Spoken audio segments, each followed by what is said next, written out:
Welcome to Dolphins Today by Chat Sports. I am Nic Rohloff, and on today's show, we have two things to talk about. Kendall Fuller, the cornerback, sounds off on this Miami Dolphins defense and what needs to improve, plus Miami Dolphins playoff chances heading into Week 15. 4 weeks remain, 4 games remain for every team in the NFL. How do things stack up for the Miami Dolphins? But before we get into that, help us out by sharing today's video. One way to do it is posting it onto Twitter or X by clicking that share button, select Twitter/X, and then click post to Twitter/X. It helps us grow this channel. We want to continue to grow and spread our information to more Dolphins fans, create the largest community possible of Dolphins fans on YouTube. So help us out by sharing today's video.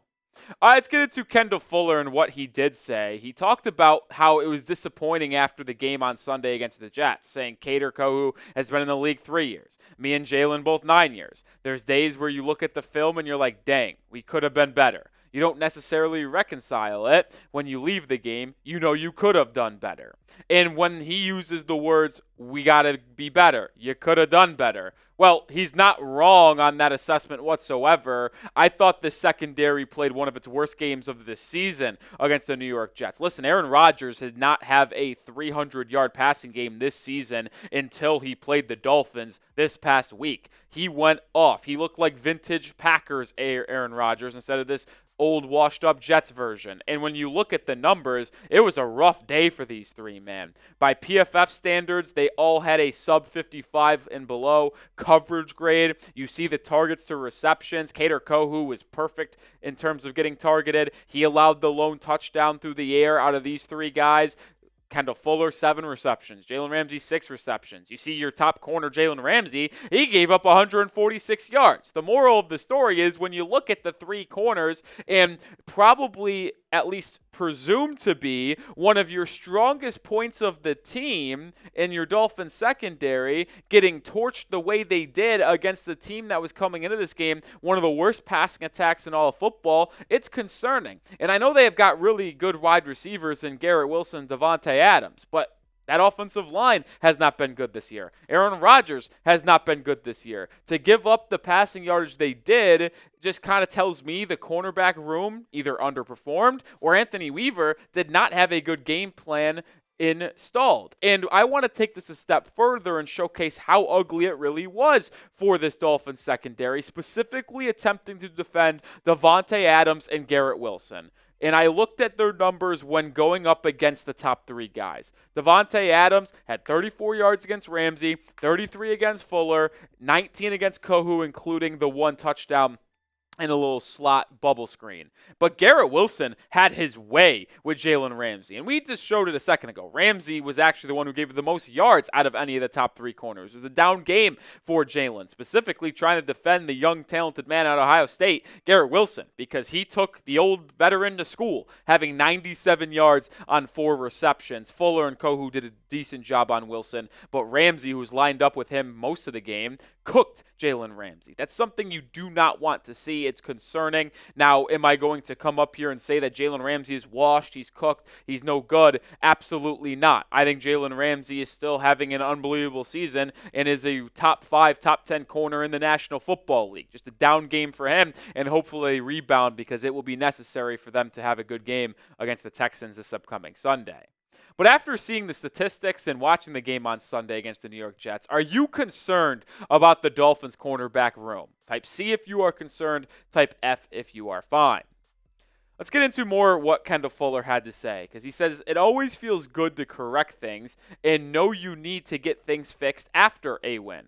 I mean, after the game, we just know different things that we've got to work on. Get better to be better for the next Sunday.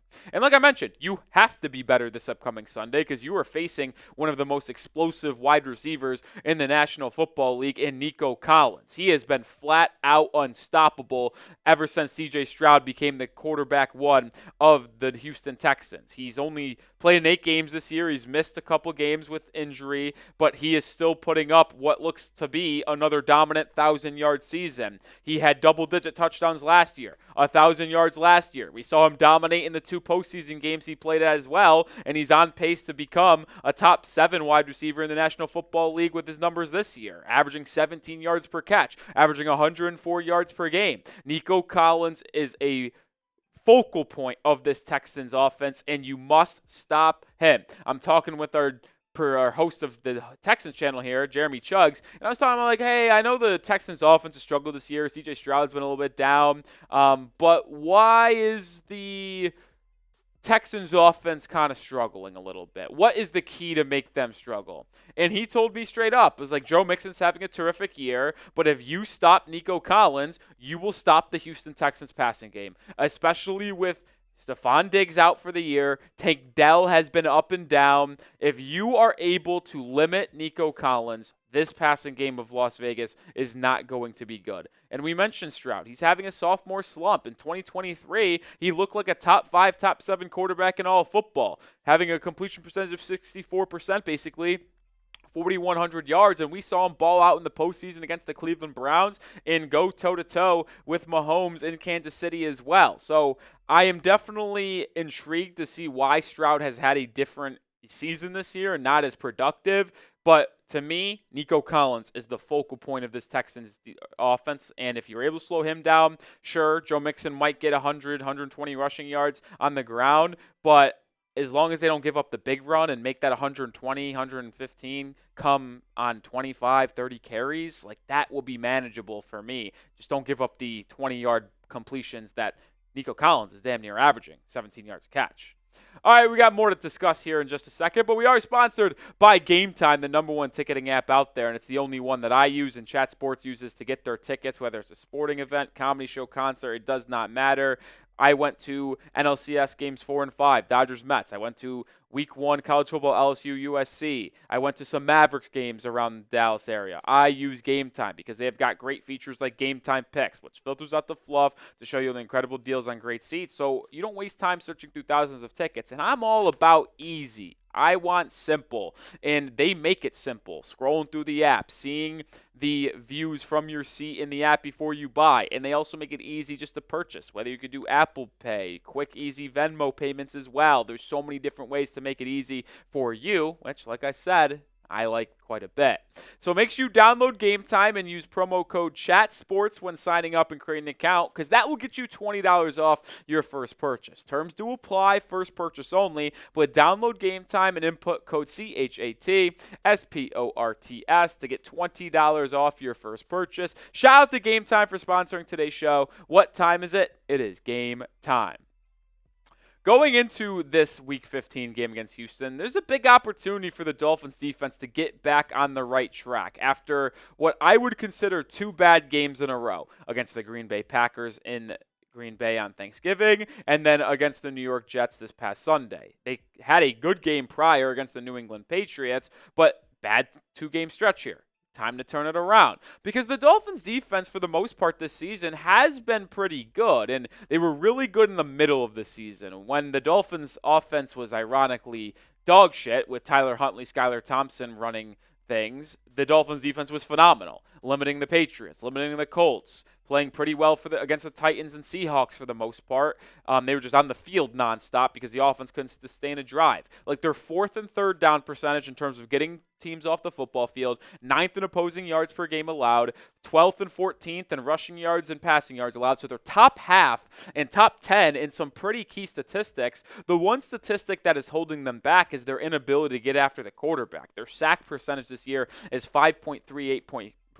That's 29th in the National Football League, and they're in the bottom 3 of total sacks this season as well. It's been something that has held this defense back. Now, could Bradley Chubb come back this week? That is something that's potentially going to help this Dolphins defense get after the quarterback more. The Texans' offensive line is their weakest point of their ball club, so maybe you can get after Stroud a little bit more this week, but boy, this Dolphins defense has a chance to right the ship in a meaningful 4-game stretch here where they play Houston, San Francisco, Cleveland, and New York again.